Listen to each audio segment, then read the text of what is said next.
مؤکدہ سنت، جس طرح کہ آپ کس وقت پڑھتے ہیں؟ عصر کے فرضوں سے پہلے جو 4 رکعت آپ پڑھتے ہیں، یہ کون سی ہیں؟ غیر مؤکدہ سنتیں۔ اب ان کی پہلی 2 رکعتیں پوری کرنے کے بعد جب اتحیات پہ بیٹھیں گے، افضل طریقہ یہ ہے کہ اتحیات بھی پڑھیں، درود شریف بھی پڑھیں، دعا بھی پڑھیں۔ یہ کون سی نماز کا طریقہ عرض کیا جا رہا ہے؟ غیر مؤکدہ یا نفل نماز۔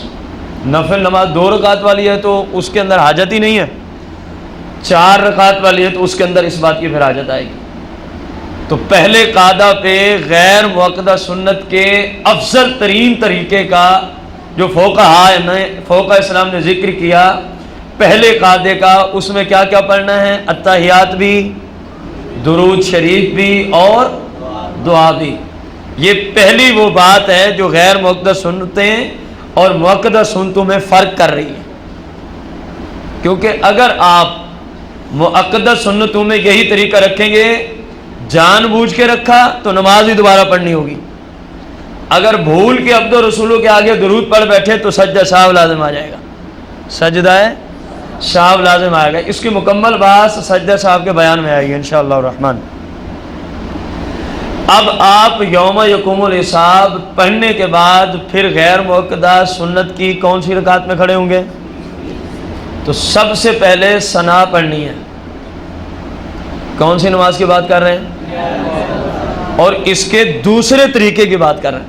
ایک طریقہ مین ون وہی ہے جو مؤکدہ سنت کا ہے، اگر کوئی مسلمان اس طرح پڑھتا ہے تو اس پہ کوئی حرف نہیں ہے شریعت کا، نہ وہ گناہ گار ہے نہ آپ اس کی نماز کو غلط، بالکل ٹھیک ہے۔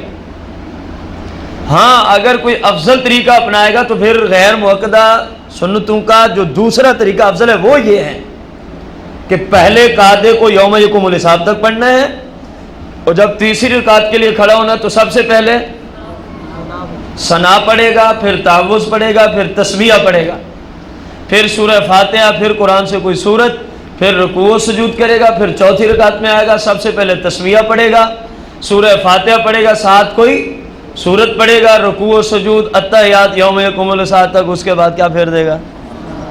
یہ غیر مؤکدہ سنت کے پڑھنے کے ہم نے کتنے طریقے سیکھے ہیں؟ ایک من ون سنت مؤکدہ والا اور ایک جو افضل ہے۔ اب افضل کو آپ نے دہرانا ہے، افضل طریقے کو آپ نے، غیر مؤکدہ سنت ایک شخص پڑھ رہا ہے اور دوسری رکعت پر جب اتحیات میں بیٹھتا ہے تو اتحیات میں کیا کیا پڑھے گا؟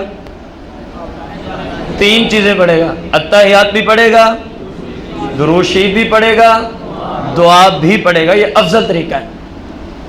کیا کیا پڑھے گا؟ گویا یوم یقوم الحساب تک پڑھے گا، اور سادہ لوگوں کی زبان میں یوں بھی کہہ سکتے ہیں پورا اتحیات پڑھے گا۔ سادہ لوگ یوم یقوم الحساب تک کو پورا اتحیات سمجھتے ہیں۔ یہ جو عبد و رسول تک اتحیات کی بات ہے یہ تو فقہاء اسلام کے نزدیک ہے، یا جو شریعت کو جانتے ہیں ان اصطلاحات کو، ورنہ ایک سادے بندے سے آپ پوچھیں جی آپ نماز کی آخری رکعت میں اتحیات پورا پڑھتے ہیں یا ادھورا پڑھتے ہیں، وہ کہے گا میں پورا پڑھتا ہوں۔ کیا جواب دے گا؟ ٹھیک کہہ رہے، اس کی زبان، اس کے جملے کو آپ غلط نہ کہیں، کیونکہ وہ اپنے علم کے اعتبار سے ٹھیک کہہ رہا۔ بھائی جب 2 رکعتوں میں بیٹھتے ہیں تو آدھا اتحیات عبد الرسول تک پڑھتے ہیں، اس کو اس بات کا علم ہے کہ عبد الرسول، اسی کو وہ آدھا اتحیات کہہ رہے ہیں، اور جب آخری رکعت پہ بیٹھتے ہیں تو وہ کہتا ہے جی پورا اتحیات، یعنی یوم یقوم الحساب تک۔ ایک فرق یہ ہے، دوسرا فرق کہاں آئے گا؟ تیسری رکعت میں جب کھڑے ہوں گے، تیسری رکعت میں جب کھڑے ہوں گے اس وقت فرق آئے گا۔ وہ کیا ہوگا؟ سب سے پہلے، اس کے بعد بقایا طریقہ مین ون وہی ہے جو سنت مؤکدہ کا ہے، سورہ فاتحہ ساتھ کوئی سورت، چوتھی رکعت میں تسمیہ شریف، سورہ فاتحہ اور ساتھ کوئی سورت پڑھیں گے۔ یہ آپ کی فرض، واجب، سنت مؤکدہ، غیر مؤکدہ، نفل، اور یہی قسم کی نمازیں ہیں شریعت میں۔ ان نمازوں کے پڑھنے کا طریقہ آ گیا، ان نمازوں کے پڑھنے کا کیا آ گیا؟ طریقہ آ گیا۔ اب 2 نمازیں بیچ میں رہ گئیں جن کا طریقہ ہم نے ذکر نہیں کیا، ایک نماز جنازہ ہے اور دوسری نماز عید ہے۔ دوسری نماز جنازہ کا طریقہ سماعت فرمائیں۔ پہلے تو اس کی نیت بندے کو آنی چاہیے کہ میں نے نیت کس طرح کرنی ہے۔ نیت کرتا ہوں نماز جنازہ فرض علی الکفایہ، ساتھ 4 تکبیروں کے، ساتھ منہ طرف خانہ کعبہ شریف، بندگی اللہ تعالیٰ کی، پیچھے اس امام کے اللہ، زبان سے کہہ لیں بھی ٹھیک ہے، دل میں ارادہ ہو تب بھی ٹھیک ہے۔ اب جب جنازے کی نماز میں آپ نے تکبیر تحریمہ کہہ لی، اس کے بعد کیا پڑھیں گے؟ جس آتا ہے وہ بولے نا، مین ون وہی ثنا ہے جو نماز والی ہے، مین ون وہی ثنا پڑھنی ہے جو، اللہ یہ کہ ایک لفظ کا فرق ہے، اگر کسی کو آتا ہو تو وہ پڑھ لے، وجل ثناؤک ولا الہ غیرک، اگر یہ لفظ نہیں آتا تو ثنا وہی نماز والی پڑھ لے، بالکل ٹھیک ہے، عین سنت مطابق اس کا جنازہ ٹھیک ہے۔ یہ پہلی تکبیر ہو گئی۔ اب امام دوسری تکبیر کہے گا، ہاتھ نہیں اٹھانے، دوسری تکبیر کے بعد درود شریف پڑھیں گے، وہی جو آپ کہاں پڑھتے ہیں؟ نماز میں پڑھتے ہیں۔ امام تیسری تکبیر کہے گا، ہاتھ نہیں اٹھانے، تیسری تکبیر کے بعد میت کے لیے کیا کرنی ہوتی ہے؟ نابالغ ہے، پھر نابالغ میں تفصیل ہے، بچی ہے تو بچی والی، بچہ ہے تو بچے والی، انشاءاللہ آپ کو ہم اعتکاف کے دوران یہ سکھا دیں گے، بشرط صحت و زندگی۔ اور اگر وہ میت بالغ ہے، اگر وہ میت کیا ہے تو پھر بالغ کی دعا پڑھیں گے۔ اب ایک مسلمان ایسا ہے جس کو نہ بالغ بچی کی دعا آتی ہے، نہ بچے کی آتی ہے، نہ بالغ میت کی دعا آتی ہے، تو وہ کیا کریں؟ وہ اللہم ربنا آتنا فی الدنیا حسنہ پڑھے، اس کی مرضی ہے، اللہم رب اجعلنی مقیم الصلاۃ ومن ذریتی ربنا وتقبل دعا الی آخری، اس کو پڑھے، اس کی مرضی ہے، اس کا جنازہ بالکل ٹھیک ہے۔ یہ جو بعض جنازہ پڑھانے والے، اللہ ان کو اتنا علم دے کہ ان کو سمجھ آ جائے، یہ جملے بول دیتے ہیں کہ جن کو جنازے کی دعا نہیں آتی وہ میت کو دھوکہ دینے آئے ہوئے ہیں، وہ بے وقوف ہے جو یہ جملہ بول رہا ہے۔ اسلام میں جنازے کی یہ جو مشہور دعائیں ہیں، انہی کا پڑھنا کوئی ضروری نہیں، بلکہ انہی کا پڑھنا تو سنت بھی نہیں ہے کہ صرف یہی پڑھیں گے تو سنت ادا ہوگی، ایسی بات نہیں ہے۔ سرکار علیہ السلام سے جنازے کی کئی دعائیں منقول ہیں، مطلق یاد رکھ لیں، سنت ادا کرنے کے لیے تیسری تکبیر کے بعد ایسی دعا بندہ پڑھ ڈالے جس کا ذکر قرآن میں ہو یا حدیث میں ہو، ٹھیک ہے، اس کی سنت ادا ہو گئی۔ یہ کیونکہ مشہور ہو گئی ہیں دعائیں، ہمارے جو چھوٹی چھوٹی نماز کی کتابیں ملتی ہیں ان کے اندر یہی دعائیں، اس لیے یہی یاد کرائی جاتی ہیں۔ مگر آپ بڑی کتب کے اندر جائیں تو یہ ایک دعا ہوتی نہیں ہے، 12 13 14 دعائیں منقول ہوتی ہیں جنازے کی دعا، تو یہ بھی سرکار علیہ السلام نے پڑھی ہے، یہ بھی سرکار علیہ السلام نے پڑھی ہے۔ تو کوئی دعا پڑھیں جس کا ذکر قرآن میں ہے، یا چوتھی تکبیر جب امام کہے گا تو چوتھی تکبیر کے ختم ہوتے ہی دونوں ہاتھ چھوڑ دینے۔ اس مسئلے میں بھی اکثر مسلمان خلاف سنت جنازہ پڑھتے ہیں۔ جیسے امام نے چوتھی تکبیر اللہ اکبر را ختم ہوا تو ہم نے دونوں ہاتھ، یہی سنت ہے۔ اور جو لوگ یوں کرتے ہیں، دائیں جانب السلام علیکم ورحمۃ اللہ دائیں ہاتھ چھوڑ دیتے ہیں، اور بائیں جانب السلام علیکم ورحمۃ اللہ یہ ہاتھ چھوڑ دیتے ہیں، ہاتھ جنازہ ہو جائے گا لیکن خلاف سنت ہوگا، اس نے سنت کے خلاف پڑھا ہے، اس نے سنت کے خلاف پڑھا ہے۔ تو ایسے مسلمان کو چاہیے جو یہ طریقہ اختیار کرتا ہے اس کو چھوڑے، بلکہ چوتھی تکبیر کے بعد دونوں ہاتھ کیا کر دیں، امام ہے یا مقتدی ہے دونوں ہاتھ چھوڑ دیں، آپ کی جنازے کی نماز مکمل ہو چکی۔ اب آ گئی عید کی نماز، کون سی نماز ہے؟ ذہن میں رکھیں، دونوں عیدوں کی نماز واجب ہے، خواہ وہ عید الفطر ہو، جیسے کہ ابھی انشاءاللہ الرحمن جیسے ہمارا اعتکاف ختم ہوگا تو اگلے دن کیا آئے گی؟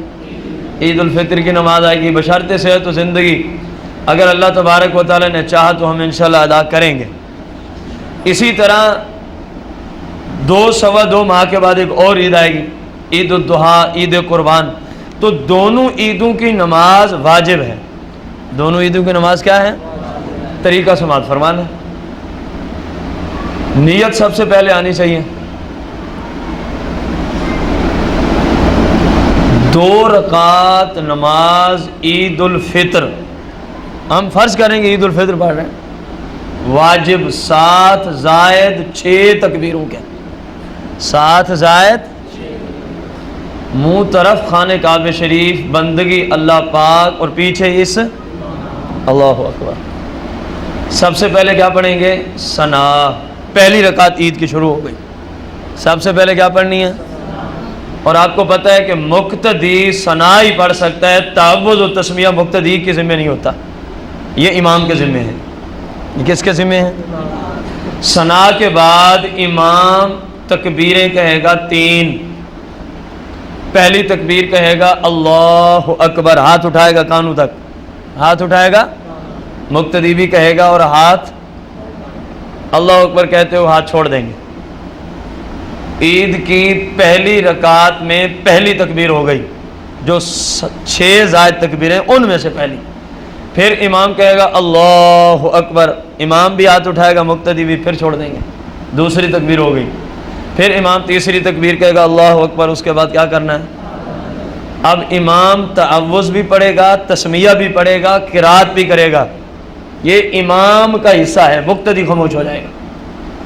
قرات کرنے کے بعد رکوع اور سجود کرے گا. اس کے بعد کھڑا ہو جائے گا عید کی نماز کی دوسری رکعت کے لیے.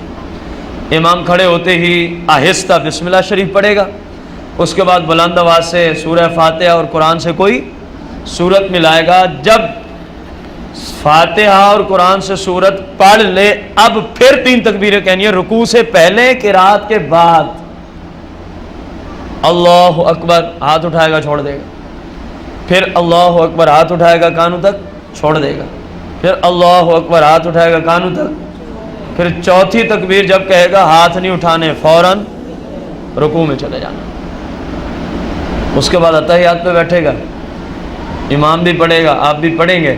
اس کے بعد امام خطبے دے گا. خطبے سننا سنت مبارکہ ہے. اس کے بعد دعا ہوتی ہے. اس کے بعد مسلمان درود و سلام پڑھتے ہیں. مسلمان درود و سلام پڑھتے ہیں.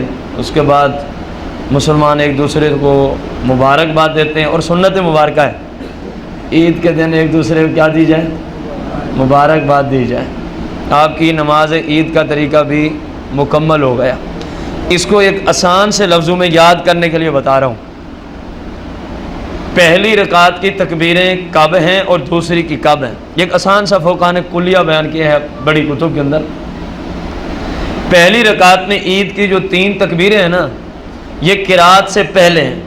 یہ قرات سے، اور دوسری رکعت میں قرات کے بعد اور رکوع سے پہلے ہیں. یہ ایک آسان سا طریقہ یاد کرنے کے لیے فقہ اسلام نے علیحدہ طور پہ لکھا ہوتا ہے. یہ ہے نماز پڑھنے کا طریقہ. کس بندے کا ہم نے بیان کیا اب تک سوائے نماز جنازہ و نماز عید کے بقایا جتنی طریقہ بیان کیا کس کے لیے کیا ہے؟ منفرد کے لیے کیا ہے، اکیلے بندے کے لیے. کیونکہ یہ 2 نمازیں ایسی ہیں اکیلا پڑھ ہی نہیں سکتا، یہ جماعت کے ساتھ پڑھی جاتی ہیں، اس لیے ان کا طریقہ جماعت کے ساتھ ہی آپ کو عرض کر دیا گیا. اب آپ نے جو طریقہ سیکھا ہے نا نماز کا، اسی کا پریکٹیکل آپ سماعت فرمائیں. اور بلکہ مجھے تو اس بات میں خوشی ہوگی کہ ہر بندہ پریکٹیکل کرے، تاکہ کسی کو طریقہ نہیں آتا تو اس کو طریقہ آ جائے. کیا خیال ہے، یہ ہونا چاہیے کہ نہیں ہونا چاہیے؟ پھر اس کے لیے صورت آپ کو کیا کرنی ہوگی؟ یوں آپ کو لائن بنانی ہوگی. یوں سارے احباب کھڑے ہو جائیں، آپ یہیں کھڑے رہیں. ایک لائن اس طرح باندھیں، ان کا رخ اس طرف ہو. دوسری لائن یوں ہو، ان کا رخ اس طرف ہو.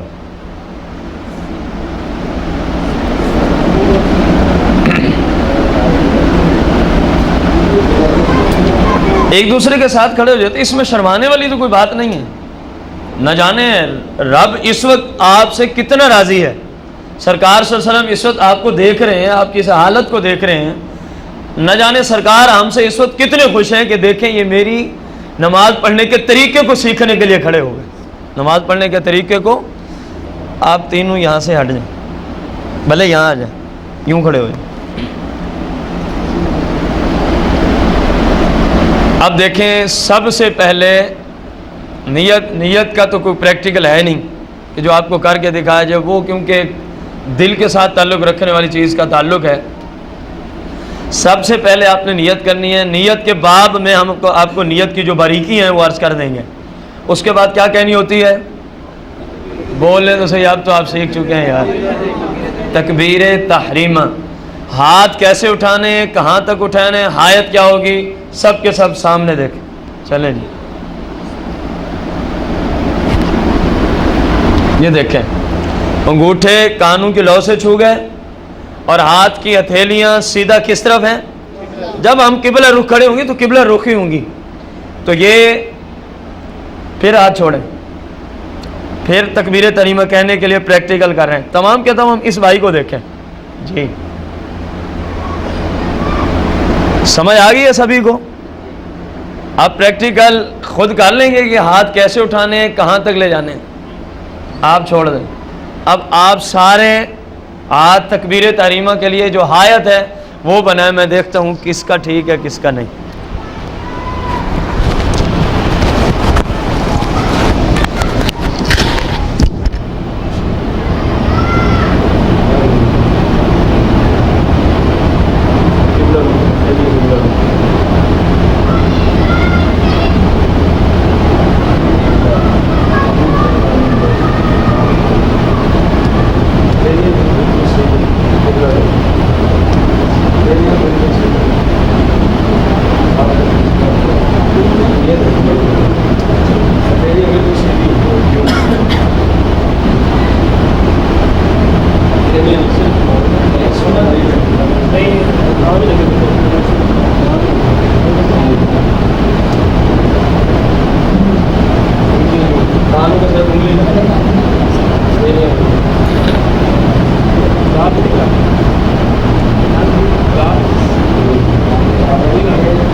ماشاء اللہ. اللہ تعالیٰ ہم سب کو سنت کے مطابق ہی تکبیر تحریمہ کہنے کی توفیق عظیم عطا فرمائے.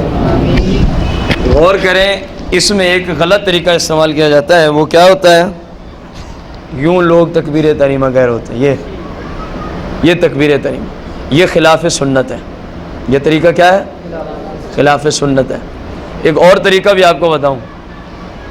اس طرح تو ٹھیک ہوتا ہے, اللہ اکبر کہتے ہوئے ٹھیک ہے, لیکن کیا کرتا ہے؟ مثلا یوں کھڑا ہے نا, اللہ اکبر, اب ہاتھ باندھ لے گا. یہ بھی خلاف سنت ہے. یہ بھی خلاف ہے سنت مبارکہ. کیا ہے؟ یہ دیکھ, یہاں سے آئے سیدھا جو ہاتھ جہاں جانے اپنی جگہ پہ جائے اور کہیں نہ جائے. یہ آیت ہے قیام کی. ہاتھ باندھیے, آپ باندھیں پریکٹیکل. الٹا ہاتھ اور بازو نیچے, ناف کے نیچے. ناف کے ہاں سنت یہی ہے. اور سیدھا ہاتھ آپ کا اوپر. سیدھے ہاتھ کی جو 3 انگلیاں درمیان والی ہیں یہ کلائی کے اوپر آئیں گی. انگوٹھا اور چھنگلیاں کہاں جائے گی؟ کلائی کے اغل بغل میں. گویا یوں اس کو آپ پکڑ لیں گے. سامنے ہوں نا آپ کی, ادھر جانے, بس ادھر ہی ٹھیک. دیکھیں یہ آپ کے سامنے ہے, ناف کے نیچے. یہ طریقہ ہے سنت مبارکہ. اب آپ خود غور کریں, کوئی 2 ہی کام ہے. ایک ناف کے نیچے ہو, دوسرا اس آیت پہ ہاتھ بندھے ہوئے ہوں. الٹا ہاتھ نیچے, سیدھا اوپر ہے, چھنگلیاں نیچے ہیں اور انگوٹھا اوپر ہے. یوں گویا اس کو ہم نے پکڑ لیا اور یہ ہلکا سا بن گیا. 3 انگلیاں کلائی کے اوپر آ گئیں. یہ آپ کا کیا ہو گیا؟ قیام میں ہاتھ باندھنے کا سنت کے مطابق کیا ادا ہو گیا؟ طریقہ ادا ہو گیا. اب قیام کے بعد کون سی چیز آتی ہے پریکٹیکل کی دنیا میں؟ خلاف سنت ہوگا. یہ دیکھیں یہاں جو گھٹنے سے بنے ہوئے, اس کے اوپر آپ کا یہ ہاتھ ہے, یہ جگہ, اس جگہ کے اوپر یوں. ہاں جی. اب رکوع میں جائیں. یہ بھی خلاف سنت ہے. یہ بھی خلاف سنت ہے. ہایت پہ رکوع کے اندر جائیں. پہلے آپ بھائی کو دیکھیں جو رکوع کر رہا ہے, نگاہ کہاں ہے, پشت اور سار کا نظام دیکھیں. پھر وہ کس طرح گھٹنوں کو پکڑے ہوئے ہے. یہ طریقہ مبارکہ سنت کے مطابق ہے. شہادت کی انگل کو سیدھا رکھیں. یہ دیکھیں پنجے کی حالت میں. تمام بھائی اب یہی صورت حال.